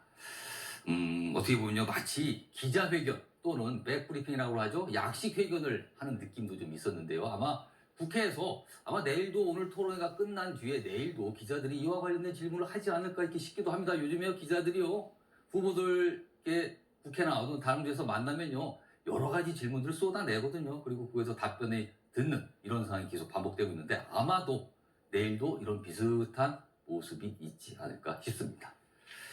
자, 다음은요, 후보자가 후보자를 검증하는 청문 토론 순서입니다. 국회에서 열리는 인사청문회를 연상하시면 되는데요. 자세한 방법을 좀 설명해 드리겠습니다. 한 명의 후보에 대해서 7분의 시간이 일단 주어집니다. 그러면 다른 3명의 후보들은요, 그 시간 내에 질문을 하시면 되는 겁니다. 질문은 가능하면요, 30초 정도로 압축해 주시고요. 답변 역시 1분 정도로 해 주시면 진행에 도움이 될 것 같습니다. 그리고요, 이 부분 아까 질문도 좀 많이 하셨는데요. 추가 질문을 하실 수 있는 기회가 있는데 이른바 1분 찬스 기회입니다. 이 기회는요, 각 후보께 딱 한 번만 드리겠습니다. 그러니까 각 순서마다 후보별로 드리는 게 아니라요. 전체 이번 이 청문 토론 전체에서 딱 한 번만 사용하실 수 있는 거니까요. 잘 판단하셔서 꼭 필요한 경우에 찬스 기회를 쓰시기 바랍니다. 지금 당원과 시청자들께서 엄격한 눈으로 보고 계시다는 점 꼭 염두에 두시고요. 인신공격성 질문은 삼가해 주시길 당부 말씀드리겠습니다. 자, 그럼 안철수 후보 먼저 대상으로 한 청문 토론 진행하겠습니다. 첫 번째 질문은 황교안 후보님이 하시죠. 예, 안 후보는 아직 우리 당 대표로 적합한지 검증되지 않았습니다. 그때 다르기 때문입니다. 박원순, 문재인과 단일화했습니다. 단일화 전문 후보라는 말이 나옵니다. 지금 종북 좌파와 치열하게 싸워야 하는데 아직 가치가 모호한 안 후보가 당 대표가 된다면 과연 어떻게 될지 걱정이 됩니다. 결국 우리나라가 사회주의로 가는 초석을 놓게 될 것이 아닌가 이런 생각이 듭니다. 어떻게 생각하십니까? 제가 그러면 저 윤석열 대통령과 단일화를 한 게 잘못됐다고 생각하신다는 그런 걸로 저는 받아들이고 싶습니다. 저는 사실 지금 현재 황교안 대표님께서 전 대표님께서 예전 일을 꺼내고 계십니다. 예전에 제가 잠깐 민주당에 몸담았던 그 일을 가지고 계속 이야기를 하시는데 사실은 그때 저는 민주당의 정체를 아는 좋은 기회였습니다. 그래서 지금 내 후보가 나와 있습니다만 내 후보 중에서 민주당에 대해서 약점, 강점, 그리고 어떻게 하면 이길 수 있는지를 가장 잘 아는 후보가 저 안철수라고 생각합니다. 그리고 또 정말 이기고 싶다는 의지가 너무너무 불타오르고 있습니다. 그래서 저는 반드시 이번에 총선에서 170석 이상 그런 대승을 이루겠다 그런 생각을 하고 있습니다. 천하람 후보에게 질문하면 되죠. 자, 잠깐만요. 지금 이 황교안 후보님께서 약간 이 순서를 혼동하시는데 각 후보별로 한 번씩만 일단 질문을 할 수가 있습니다. 그러니까 만약에 추가적으로 하실 말씀이 계시면요, 그때 찬스 기회를 쓰시면 됩니다. 찬스 좀 쓰겠어요. 지금 찬스 쓰시는 게 다 끝난 예, 뒤에 쓰시는 겁니다. 제가 그 찬스 기회에 대해서 또다시 한번 안내 말씀 드릴 겁니다. 자, 이번에는요, 안철수 후보를 대상으로 천하람 후보가 질문을 하십니다. 네, 저는 조금 짧게 쪼개서 한 2개 정도로 여쭙겠습니다. 안철수 후보님, 이번에 설혹 당대표 선거에서 좋지 않은 결과가 있더라도 우리 국민의힘을 탈당하는 일은 결코 없으시겠죠? 아니, 계속하세요. 예, 두 가지 일단 질문한다는. 네, 그러면 또 하나 여쭙겠습니다. 제가 왜 이렇게 여쭙냐면은 저는 안철수 후보님께서 또 우리 윤석열 당시 후보님과 단일화를 하신 그런 공로가 분명히 있다고 생각합니다. 근데 문제는 안철수 후보님에 대한 어떤 국민들의 신뢰의 문제가 있는 것이거든요. 결과적으로 단일화라는 선택이 틀렸지 않다라고 하더라도 단일화 4일 전인 2월 27일에 여수에서 후보님께서 이순신 장군의 12척의 배까지 언급을 하시면서 결코 단일화는 없다라고 하셨고, 당시 윤석열 후보에 대해서 윤석열 후보의 당선은 정권 교체가 아니라 적폐 교체다라고, 제가 손가락 이런 얘기까지는 가지도 않겠습니다. 근데 굉장히 완주 의사를 강하게 밝히셨는데, 그후로부터 4일 정도 지나서 국민에 대한 어떤 적절한 어떤 설명이나 과정 없이 좀 확 입장을 바꾸셨단 말입니다. 그러니까 과연 그렇게 한다면은 안철수 후보께서 탈당을 안 하시겠다라고 말씀을 하셔도 저희가 그 부분을 과연 신뢰할 수가 있을 것인지, 그 신뢰의 위기를 여쭙는 겁니다. 좋은 질문이십니다. 우선은 첫 번째는 저는 이미 며칠 전에 이야기했습니다. 저는 우리 당에 뼈를 묻겠다. 저는 이렇게 말씀드렸습니다. 그러니까 그 첫 번째 탈당 문제는 염려하지 않으셔도 되고요. 두 번째 신뢰의 문제 사실은 말씀을 하셨는데 이런 문제도 사실은 걱정할 필요가 없으신 것이 선거를 하다 보면 사실 과열되기 마련 아닙니까? 그래서 그때는 선거 전략상 이제 최대한 이제 자기가 얻을 수 있는 표를 얻기 위해서 자기가 할 말들을 하는 것이고, 이제 최후의 순간에 결단을 했습니다. 저는 이재명이 되면 안 된다는 그 생각으로 사실은 쭉 선거를 치러 왔습니다. 그리고 가능하면 제가 이제 그 후보가 되면 좋겠다는 그런 생각으로 열심히 했습니다만, 그때 상황을 보니까 제가 단일화를 하지 않으면 우리가 도저히 이재명이 대통령이 될 수밖에 없겠더라고요. 그래서 저는 그때 결심을 한 겁니다. 마지막 토론까지 끝나고 나서 당원들의 그 판단을 빨리 이렇게 종합한 다음에 이제 저 새벽에 만나가지고, 그래서 우리 사전 투표 그 전에 이제 이 단일화를 하는 것이 옳겠다, 그렇게 생각해서 그런 결심을 해서 행동에 옮겼죠. 자, 이번에는요 김기현 후보 질문 순서입니다. 예, 간단하게 저도 두 가지 질문을 할 텐데, 우리 안철수 의원께서 당대표를 하신다 했는데 그동안 행적을 보면 사람 보는 안목이 여러 가지에 많은 결점이 있는 것 아니냐, 또 혼자 독단적으로 하지 함께 하는 일, 그런 것이 잘 안 된다, 이런 평가들이 있습니다. 2015년에 문재인 민주당 대표였죠. 2015년에 문재인 대표가 당 혁신위원장을 맡아달라는 요청을 받았을 때, 그때 우리 안철수 후보께서는 대신에 조국 교수를 추천하셨단 말이죠. 근데 조국 교수라는 사람 사실 추천해서는 절대 안 되는 사람인데 추천하셨더라고요. 또 같이 일했던 김종인 대표, 윤여준 장관, 금태섭 의원, 이런 사람들이 다 곁에 계시다가 다 실망하고 다 떠나버렸단 말이죠.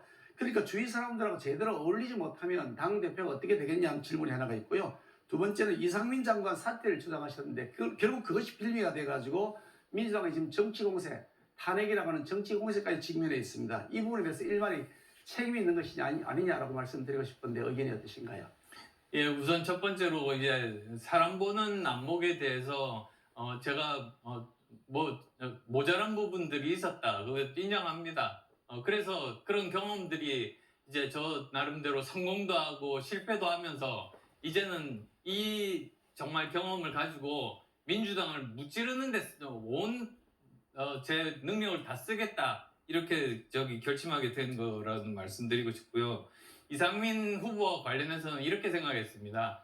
사실은 국가적으로 정말로 큰 문제가, 안전 문제가 생겼는데 그 주무부처인 장관이 어느 정도 수습을 한 다음에 정치적인 책임을 지고 물러나는 것이 대통령을 보호하는 길이라고 저는 그렇게 생각했습니다. 그리고 또 하나, 저는 민주당에 대해서 너무나도 잘 아는 사람이기 때문에 틀림없이 탄핵까지 역공이 들어올 거라고 생각해서 그걸 막기 위해서 그런 말을 했던 겁니다.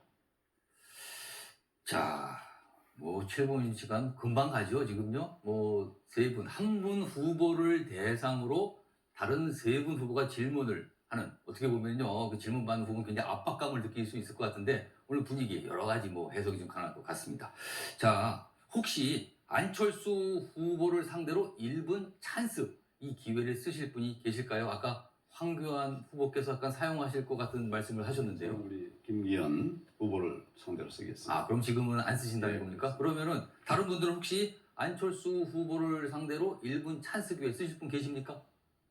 안 쓰겠습니다. 안 계시군요. 네. 그러면은요, 이번에는 찬스 기회에 아무도 안 쓰시는 걸로 하고 넘어가겠습니다. 자, 다음은요, 황교안 후보의 청문 토론입니다. 질문은 천하람 후보부터 하시죠. 네, 그 황교안 후보님, 최근에 제가 김대중 전 대통령을 또 높게 평가했다는 이유로 저한테 뭐 가짜 보수 이런 얘기까지 하시는 것 같습니다. 근데 저나 뭐 국민의힘은 지금 이재명 대표의 민주당보다 더 김대중 정신에 가깝고 또 자유민주주의와 시장 경제를 추구하려는 김대중 정신을 구현하려 하고 있다라고 저는 보고 있는데, 김대중 정신을 구현하겠다라고 하면은 가짜 보수입니까? 박정희 대통령에 대해서 폄훼했다는 말씀을 제가 드렸습니다. 우리의 가치는 박정희 대통령, 또 박근혜 대통령, 그동안 우리 보수를 지켜왔던 이런 대통령들 뜻을 같이 하는 것이 맞다, 이런 생각을 하고 그 결이 다른 부분에 관해서는 신중해야 된다고 생각합니다. 그 김대중 전 대통령의 정신을 구현한다라고 하면 가짜 보수냐라는 질문에 대해서는 어떠십니까? 말씀드린 것처럼 저희는 이승만 대통령 그리고 박정희 대통령, 그 뒤에 이제 우리 보수 정권의 대통령들, 이분들의 정신을 계승합니다. 자, 천하람 후보 하셨고요. 다음은 김기현 후보 질문 주소입니다. 예, 우리 황교안 후보께 질문할 텐데요. 조금 전에 저한테 대해서 뭐 이런저런 말씀하시면서 정치 생명을 걸겠냐 그랬는데, 제가 거꾸로 정치 생명을 걸겠냐니까 답변을 회피하시더라고요. 만약에 말씀하신 그 토지의 도로가 결정되는 과정에 제가 조금이라도 개입한 불법이 있으면 저는 모든 책임을 지고 정치 생명을 걸겠습니다. 그런데 황교안 후보께서는 만약에 그게 가짜 뉴스로 판명되면 정치 생명을 걸겠냐니까 답변을 회피하고 빠져나가신단 말이죠. 그럼 무책임하지 않습니까? 그러니까 제가 질문합니다. 아니, 법무장관하고 국무총리하고 당대표까지 하신 분이 민주당의 이런 터무니없는 이 선동술에 올라타가지고 자당 내에서 계속해서 허위사실로 이제 공격을 한다 그러면 당대표의 자격이 저는 없다는 생각을 합니다. 그래서 만약 이것이 김기현이가 도로의 선정이나 이런 데 관련된 것이 아니라고 판명이 되면 그러면 사퇴하시겠습니까? 제가 거듭 말씀드렸는데, 제가 말씀드리는 과정에서 제 의견을 물어서 저는 모든 책임 다 질 겁니다. 직접 현장에 가서 봤습니다. 정치적 생명을 왜냐고 물어봤습니다. 활동을 했습니다. 제 모든 책임을 다 지겠습니다. 좋습니다. 직접 가서 봤습니다. 직접 정확하게 확인해가지고요, 나중에 정치적 책임을 다 지시기 바랍니다. 자, 이번에는요, 안철수 후보의 질문 순서입니다. 예, 황 후보님께서 바로 지난번 총선이죠. 2020년 총선 이렇게 우리 당을 이끌고 지휘를 하셨습니다. 결과적으로 정말 사상 최대의 참패라는 결과를 얻었습니다. 아마 저는 황 후보님이 뭐 그렇게 하고 싶어서 하신 것은 절대로 아니다. 저는 그렇게 믿고 있습니다. 근데 총선을 지휘해 보신 이 경험에 비추어서 제가 말씀을 드리는데요. 사실 여기 4명 후보 중에서 총선을 지휘해 본 사람이 저하고 황 후보님 2사람밖에 없습니다. 그래서 사실 질문 드리고 싶었던 것이 2020년 당시에 총선에서 실패한 원인이 무엇이었나, 아마 굉장히 고민을 많이 하셨을 겁니다. 그래서 어떻게 생각하시는지 그 답을 듣고 싶었습니다. 2019년 제가 2월 달에 당대표가 됐습니다. 그때는 우리 당의 지지율이 10%도 안 될 때였습니다. 8%, 9%.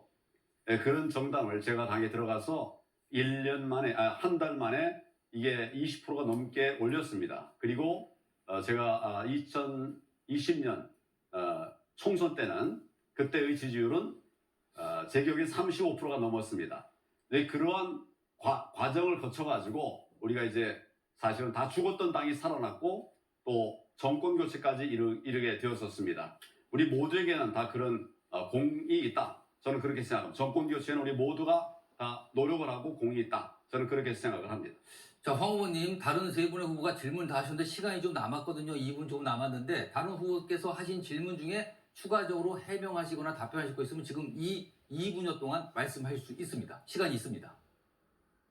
제가 거듭 말씀드렸다시피 우리 김기현 후보 귀하게 생각합니다. 그러나 잘못된 것을 끌고 가면 우리 당이 망하게 됩니다. 그래서 제가 정말 간절한 마음으로 말씀드리는 거예요. 그냥 함부로 말할 수 없으니 현장에 2번이나 사람을 보냈습니다. 보내서 우리 김기현 후보가 얘기하는 이것이 다 맞는지를 구체적으로 점검했습니다. 첫 번째 점검에서 부족했던 부분, 또 2차 점검에서도 확인을 했습니다. 이런 걸 토대로 제가 말씀을 드리는 것입니다. 이것은 그냥 말한다고 되는 것이 아니라 실제로 현장이 답 아니겠습니까? 제가 그래서 이 부분 토대로 말씀을 드립니다. 차제에 정말 김 후보 답변이 사실이 아니면 책임을 지고 사퇴하자. 나도 내가 잘못한 것 있으면 사퇴하겠습니다. 김 후보는 자신의 해명이 완전히 사실과 다르다. 이런 것이 판명이 나도 모든 책임을 다 졌으면 좋겠습니다. 공직자가 그런 권력형 토건 비리를 저지르는 것도 참담한데 이렇게 되지도 않는 이런 사실과 다른 말로 호도하는 것은 맞지 않는다 이렇게 생각합니다.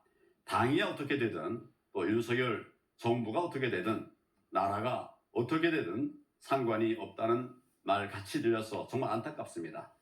김기현 후보 지금 바로 사퇴하는 것이 답이다. 그것이 본인을 위해서나 당을 위해서나 다 필요한 일이라는 말씀을 다시 한번 드립니다. 자, 시간이 한 30초 남았거든요. 혹시 황 후보님, 김기현 후보께 무슨 발언 기회를 양도해도 가능하실 것 같은데 들으시겠습니까? 제가 우리 안철수 후보에게 좀 추가 질문을 좀 그거는 이 시간이 다 끝난 뒤에 제가 그래요? 다시 한번 기회 드리겠습니다. 그러면 이 시간 그대로 좀 맞춰도 되겠습니까? 네, 그렇게 하시죠. 예. 알겠습니다. 한 20초 정도 시간 여유가 좀 있었습니다. 자, 그럼요. 황교안 후보님의 청문 토론이거든요. 황교안 후보님을 상대로 1분의 찬스 기회를 쓰실 분 계시면 손 들어주십시오. 지금 김기현 후보가 번쩍 손을 들었어요. 그러면 1분을 드리는데요. 1분 동안 질문과 답변이 이루어져야 됩니다. 김기현 후보 말씀하시죠. 우리 황교안 후보 정말 저는 늘 훌륭한 사람이라고 생각했는데 이번에 보면서 참 안타깝다. 어떻게 저렇게 사람이 달라졌을까. 기방은 하지 말고 팩트 중심으로 제가 말씀하세요. 말씀드린 거 좀 들으시죠. 제가 조금 전에 만약에 도로의 선형 결정이나 용역 과정에 제가 조금이라도 불법을 개입한 것이 있으면 제가 정치 생명을 걸겠다고 말씀드렸습니다. 그런데 우리 황교안 후보께서는 그냥 사퇴하겠다 그러시는데 후보 사퇴하는 문제가 아니고요. 이거는 정기 은퇴를 하셔야 될 상황입니다. 그러니까 정치 생명을 제가 말하는 걸겠다. 것은 모든 책임을 다 지겠다고 얘기를 했습니다. 그런 표현 마시고 정치 책임을 걸겠다고 약속하실 수 물론이죠. 있습니까? 모든 책임에 당연히 그 들어가죠. 사실을 명확하게 말을 규명했어요. 약간 이렇게 비틀어서 말씀하지 마세요. 명확하게 규명해서 누가 진실인지 밝힙시다. 정말 참 어이가 없으시네요. 참. 알겠습니다. 두 분 역시 넉넉하게 시간 쓰셔서 시간이 좀 남아 있습니다. 이 정도로 끝내도록 하고요. 자, 다른 두 분의 후보는 황교안 후보를 대상으로 1분 찬스 기회 쓰실 의향 없으십니까? 네, 없습니다. 없으면 그대로 넘어가겠습니다. 자, 다음은요. 천하람 후보의 청문 토론입니다. 김기현 후보부터 질문하시죠. 천하람 후보께 묻는데요. MBC 편파 방송과 관련해서 묻습니다. 천 후보는 윤석열 대통령이 거기서 바이든이라고 말했다고 공개적으로 밝혔는데 지금도 바이든이라고 하는 그 입장에 변화가 없는 것인지 하는 것하고 또 나중에 MBC에서 전문 장비로 분석했더니 바이든인지 날리면인지 알 수 없다. 그렇게 밝혔고 천하람 후보만 바이든으로 계속 들었다고 하니까 제가 들어봤습니다만 제가 아무리 들어봐도 바이든인지 아닌지 알 수가 없는 상황이었습니다.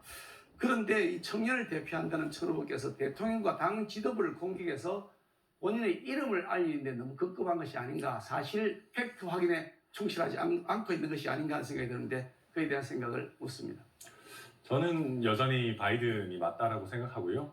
사실 제가 이 질문은 저도 다른 후보님께 드려야겠다라고 생각하고 있던 질문인데 오히려 먼저 주시니까 감사합니다.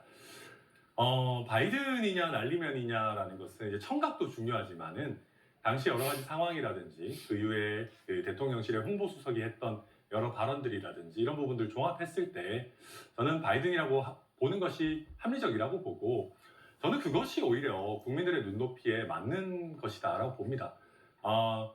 정치에 있어서 정답이라는 게 어디 있겠습니까만은 과반을 훌쩍 넘는 국민들께서 이게 바이든이 맞다라고 하고 계신 상황에서 저희 여당의 당대표가 되겠다라고 하는 사람이 이거는 저희가 대통령은 결코 오류가 있을 수 없기 때문에 날리면이라고 끝까지 가야 된다라고 과도하게 충성 경쟁을 하는 모습을 보인다면은 저희가 정말 수많은 개혁 과제들이 있습니다. 노동교육연금에 여러 개혁 과제를 하려면 결국 국민들의 신뢰가 뒷받침돼야 됩니다.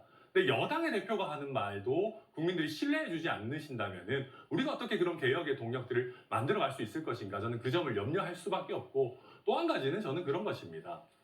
저는 저보고 무슨 인지도를 높이려고 한다 그런 얘기 하시는데, 김기현 후보님 처음 시작하실 때 지지율 굉장히 낮지 않으셨습니까? 이걸 어떻게 해가지고 장제원 의원님의 힘을 빌려서 김장연대로 억지로 띄우고, 김장연대 가지고 부족해 보이니까 대통령실에서 총출동해가지고 윤심 논란을 일으켜가지고 또 띄우고, 지금 이런 상황인데 저는 다른 사람의 덕을 이렇게 보고 정말 불공정한 전당대회 핵심에 계시는 분이 저한테 이런 식으로 공격하시는 거는 저는 제가 봤을 때는 사리에 맞지 않는다, 그렇게 답변 드리겠습니다. 알겠습니다. 이번에는요, 안철수 후보께서 천하람 후보를 상대로 질문하시죠.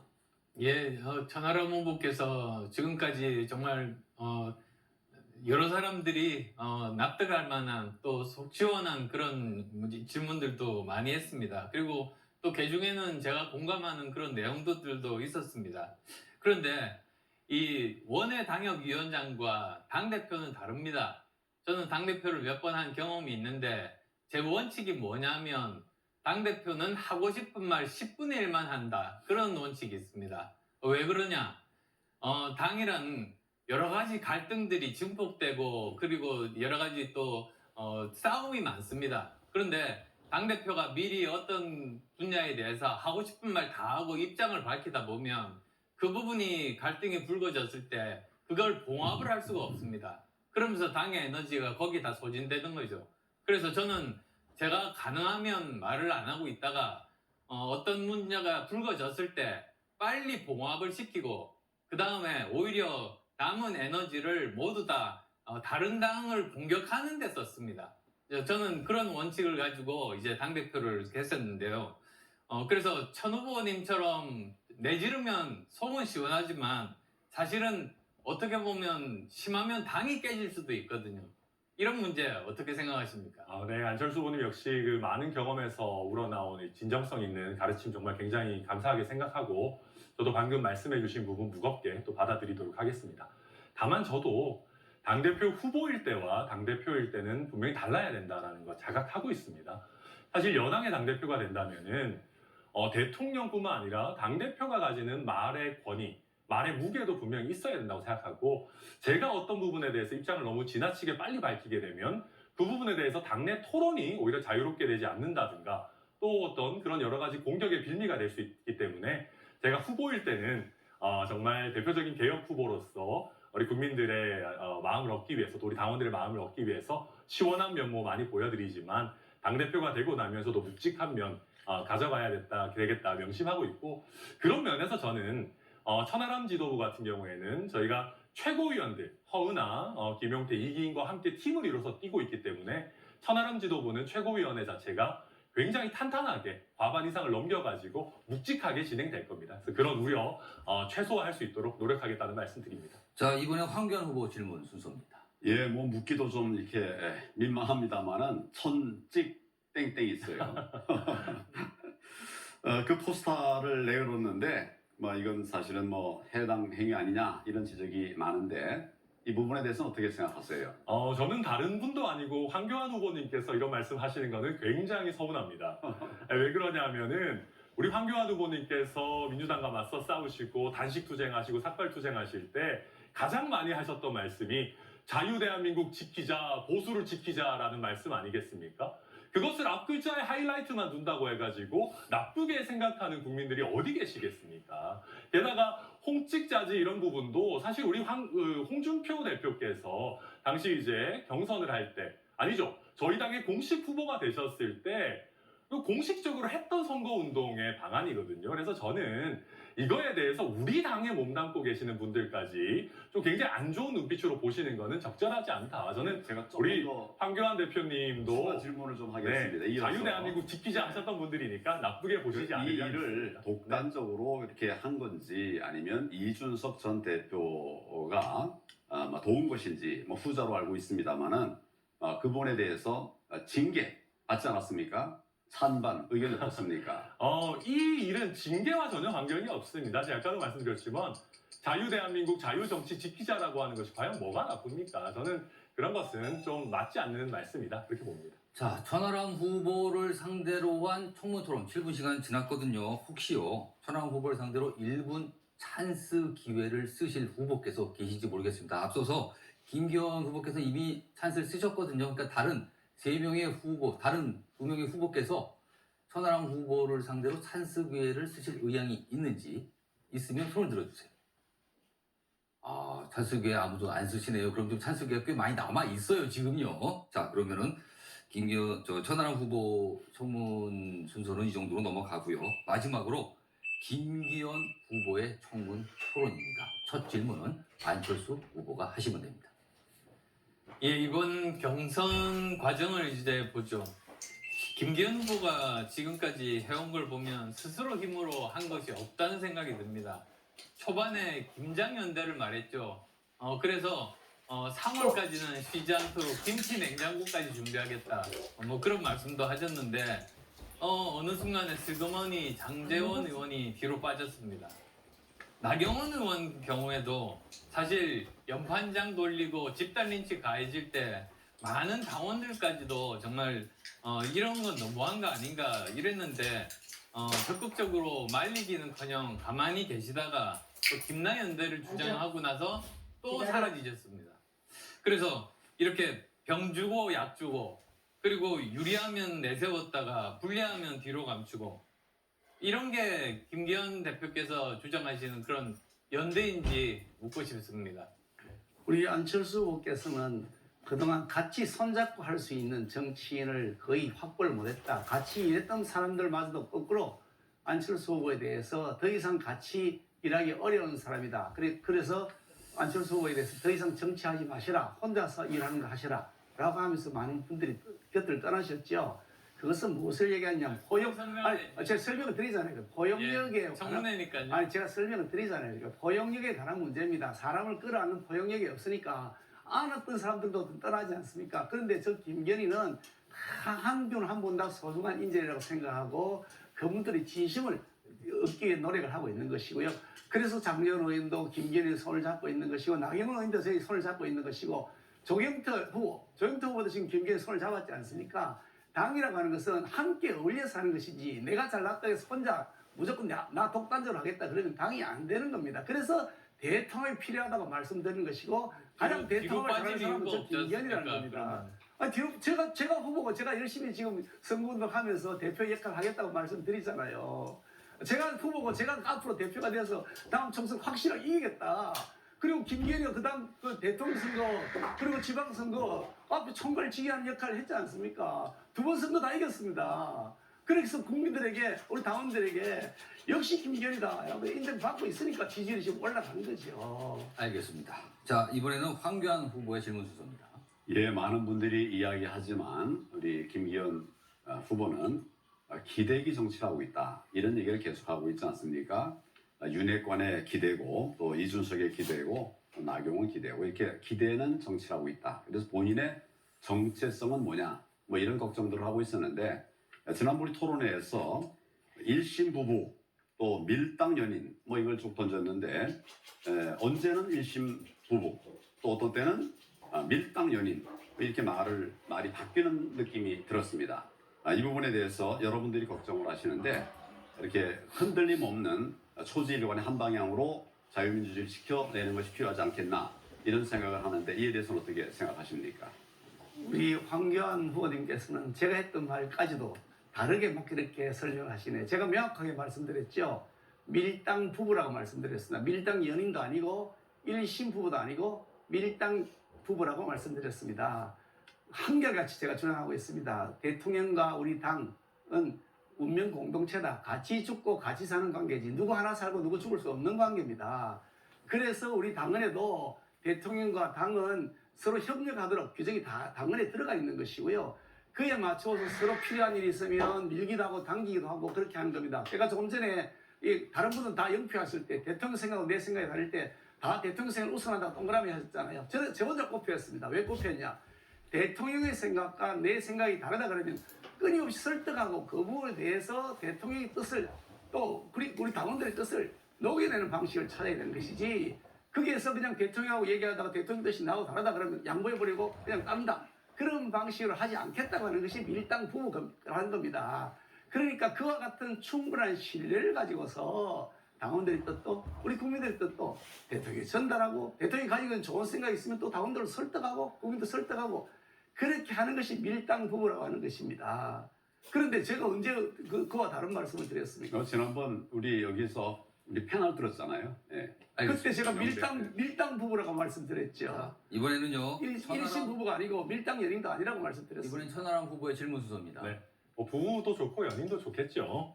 네, 제가 일단 몇 가지 여쭤보겠습니다. 우리 김기현 후보님 사실 우리 당에 굉장히 귀중한 자산이시고 훌륭한 어떤 정치인이십니다만은 사실은 울산의 문수사는 많이 오르셨기 때문에 울산에서는 압도적인 인지도와 지지율을 갖고 계시지만 전국적으로는 아직 그 정도 인지도가 있으신지 조금 의문이 있습니다. 특히나 최근에 그 당대표 선거에 나오시면서 급격하게 인지도를 올리는 과정에서 좀 악재들로 인지도를 쌓으셨어요. 예를 들면 남진 김연경 씨의 꽃을 든 남자 사태라든지 아니면 대통령 탈당 이슈, 탄핵 이슈를 갑자기 던지신다든지 심지어는 최근에 땅과 관련해가지고 울산의 이재명 이런 얘기까지 나오고 있는데 저는 과거에 김문수 지사 때처럼 도지사입니다. 이거 한마디에 이 이미지가 한 번에 확 가버리는 그런 게 우려가 되거든요. 지금 이런 꽃을 든 남자, 울산의 이재명 이런 이미지로 우리 당을 이끌어가지고 총선 승리 과연 가능하겠습니까? 우리 천하람 후보께서는 문재인 정권으로부터 핍박받지 않았을 겁니다. 저는 핍박을 받은 정도가 아니라 영장 신청을 39번 당하면서 탈탈 털린 사람이고요. 지역 문 앞에까지 갔다 왔던 그런 핍박 속에서 제가 살아남은 사람입니다. 오뚜기처럼 살아남은 사람입니다. 국회에서 징계받은 사람 저 한 사람밖에 없습니다. 검수 안 받고 안 된다고 앞장서 반대하다가 저 김기현이가 민주당의 밉상에 대해서 징계받았습니다. 어느 한 분도 징계받은 분 없습니다. 이렇게 치열하게 처절하게 싸워서 지금까지 우리 국민의힘 정부를 만드는데 앞장섰던 사람인데요. 좀 전에 악재를 가지고 인지도 올리셨다 그러는데 인지도가 아니고 지금 지지도가 오늘 아침에 보니까 47%가 된다는 그런 지지도가 나왔더라고요. 이미 김기현의 지지도가 거의 과반에 육박할 만큼 확고하게 지금 나타나 있습니다. 그러니까 세 분 다 합쳐도 김기현이가 안 될 만큼까지 갔지 않습니까? 그게 본인의 실력이신지는 잘 모르겠습니다. 자, 청문 토론 7분 시간 지났거든요. 자, 그런데요. 지금 1분 찬스 기회를 세 분께서 안 쓰셨습니다. 자, 제가 질문 드릴게요. 김기현 후보를 대상으로 1분 찬스 쓰실 분 손 들어주시죠. 쓰겠습니다. 황교안 후보께서는 안 쓰십니까? 예, 충분히 말을 했습니다. 그러면은요, 황교안 후보께서는 안 쓰신다고 했고요. 그러면 천하람 후보께 1분 찬스 기회 드리겠습니다. 네, 저희가 너무 또 김기현 후보님께 힘든 질문들만 드린 것 같아가지고요. 계속하시죠. 네, 저는 한 2가지 정도 또 추가로 그래도 우리 좀 토론의 내용이 있어야 되니까 우리 최재형 혁신위원장께서 제안하신 여러 혁신안들이 있습니다. 이 최재형 위원장의 혁신안 받으실 생각이 있는지 한번 여쭤보고 싶고 추가로 대통령께서 제안하신 중대선거구제에 대한 우리 후보님의 견해도 한번 여쭙고 싶습니다.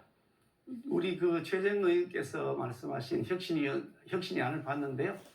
내용 중에 필요한 것들이 있습니다. 우리가 윤리적 검증을 강화해야 되겠다는 부분들은 전적으로 공감하는 부분도 있고요. 또 그리고 필요한 사항들이 좀 있어서 그런 것들을 녹여낼 것은 있다고 봅니다. 중대선거구제는 다 받아야 될 것은 아니라고 생각하고요. 중대선거구제에 필요한 부분이 있습니다. 그런데 그것이 가지고 있는 또 다른 폐단이 있기 때문에 여당, 야당 그리고 이 사회적 논의를 충분하게 거쳐야 될 사안이다 그렇게 생각합니다. 네, 감사합니다. 자, 이번에는요 1분 찬스 안철수 후보 사용하시죠. 저는 꼭 답을 듣겠다는 것이 아니라 제 이야기를 좀 드리려고 그렇게. 그럼 룰 위반 아닌가요? 저는 사실 제가 답변할 시간 주셔야 되는 거 아닌가요? 답변하려면 하시죠. 우선 사실은 제가 이제 울산 땅 사건에 대해서 황교안 후보로부터 들어서 알았습니다. 그래서 이제 그 문제를 제시를 했는데요. 그 이유가 민주당을 알기 때문입니다. 사실은 국민에게 있어서 부동산 문제는 영린이거든요. 이걸 건드리면 안 됩니다. 그럼 우리가 내년 총선에서 지게 됩니다. 그래서 그러지 않으려면 그냥 해명하고 끝나면 되는 문제 아니겠습니까? 그래서 해명하시라고 그렇게 말씀을 드렸는데 제가 답변 드릴 시간 주시죠. 정말 중도나 2030들 마음을 얻으려면 이런 부동산 문제에 대해서는 깨끗해야 된다. 저는 그 말씀 드리고 싶습니다. 충분하게 해명 다 해서 아무것도 걸릴 것이 없는 것이 확인되어 있고요. 민주당 정권이 그걸 인정해 줬습니다. 아니 근데 뭐 더 이상 어떻게 아니 해명한 걸 공부나 좀 해보시고 말씀하세요. 안 그럴 겁니다. 끝까지. 그렇죠. 예, 내년 선거 끝까지 갈 겁니다. 각 후보를 7분씩 드렸고요. 그리고 1분 찬스까지 모두 사용했습니다. 굉장히 정무토론 시청자 여러분께도 보셨지만 굉장히 치열하게 공방이 전개가 됐습니다. 자, MBN이 전해드리고 MBN이 전해드리는 국민의힘 당대표 후보자 토론회 이제 마무리 발언 순서만 남겨놓고 있습니다. 지금 시각을 보니까요, 오후 6시 50분 빠르게 지나고 있거든요. 이번에 뽑힐 당대표의 가장 큰 과제가 바로 총선 승리라는 것에 대해서 네 분 후보 모두 이견이 없을 겁니다.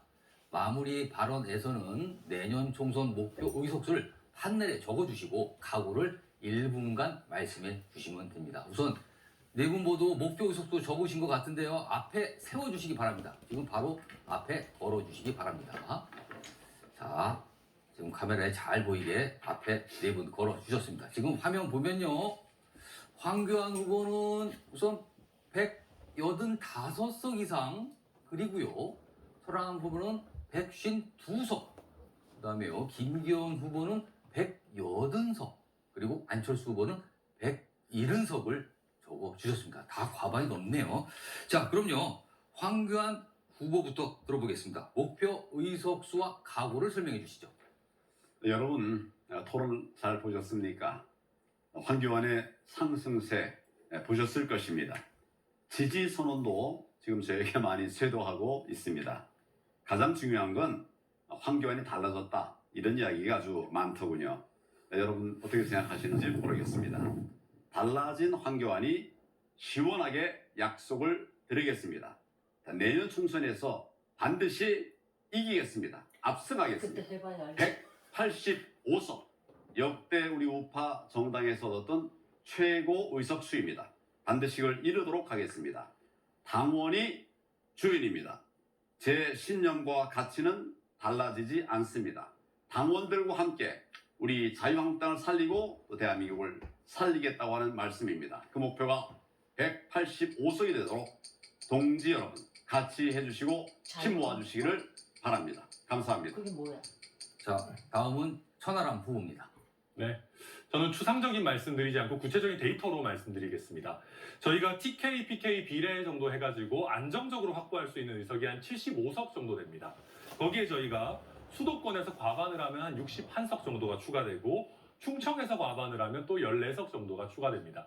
거기에 더해서 저를 포함해서 호남에서 최소 2석 정도는 당선될 수 있도록 할 생각입니다. 그렇게 해가지고 저희가 수도권과 충청에서의 과반을 바탕으로 전체 의석에서 과반을 할 수 있는 당을 만들어 갈 것입니다. 결국 이렇게 하려면 총선은 개혁 싸움입니다.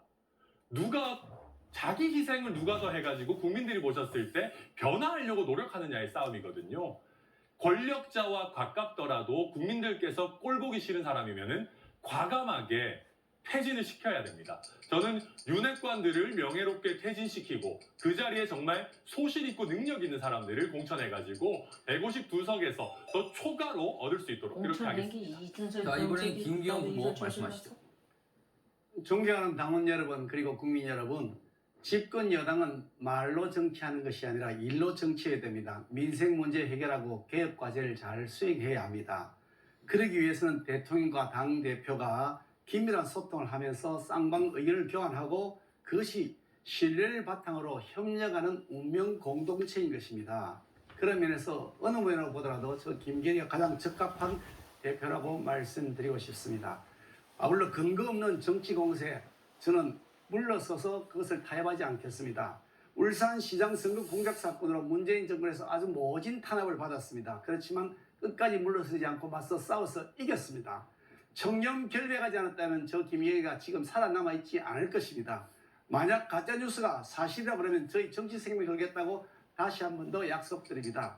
그렇게 치사하게 살지 않았습니다. 우리 당원들이 믿을 수 있는 후보, 안정성에서 개혁을 이끌어갈 수 있는 후보, 저 김기현에게 힘을 모아주십시오. 감사합니다. 자, 끝으로 안철수 후보입니다. 이번 총선 정말 기준은 간단합니다. 누가 한 사람이라도 한 석이라도 수도권에서 의원을 당선시킬 수 있는가 그겁니다. 그러기 위해서는 두 가지가 필요하죠. 왜 그러냐면 우리가 지금 현재 수도권 121석 중에서 17석밖에 없기 때문에 115석의 작은 정당으로 쪼그라든 겁니다. 다음 선거에서는 반드시 과반 이상을 우리가 차지해야 되는데요. 그러기 위해서 필요한 두 가지가 첫 번째가 수도권 당대표입니다. 수도권에서 여러 번 선거를 치러보고 그리고 또 수도권의 민심을 제대로 잘하는 후보가 필요하죠. 그 다음 또 두 번째로 필요한 것이 수도권에 있는 중도층과 2030층이 정말로 필요합니다. 그 사람들의 마음을 얻는 사람들이 필요한데 저 안철수가 이 두 가지를 다 가지고 있는 유일한 후보다 그 말씀을 드리고 싶습니다. 그래서 반드시 내년에 총선에서 170석으로 총선 압승하겠습니다. 자, 네 곳 후보 모두 긴 시간 참으로 수고 많으셨습니다. 자, MBN이 전해드린 국민의힘 당대표 후보자 토론 모든 순서 여기서 마치겠습니다. 시청해주신 여러분 고맙습니다.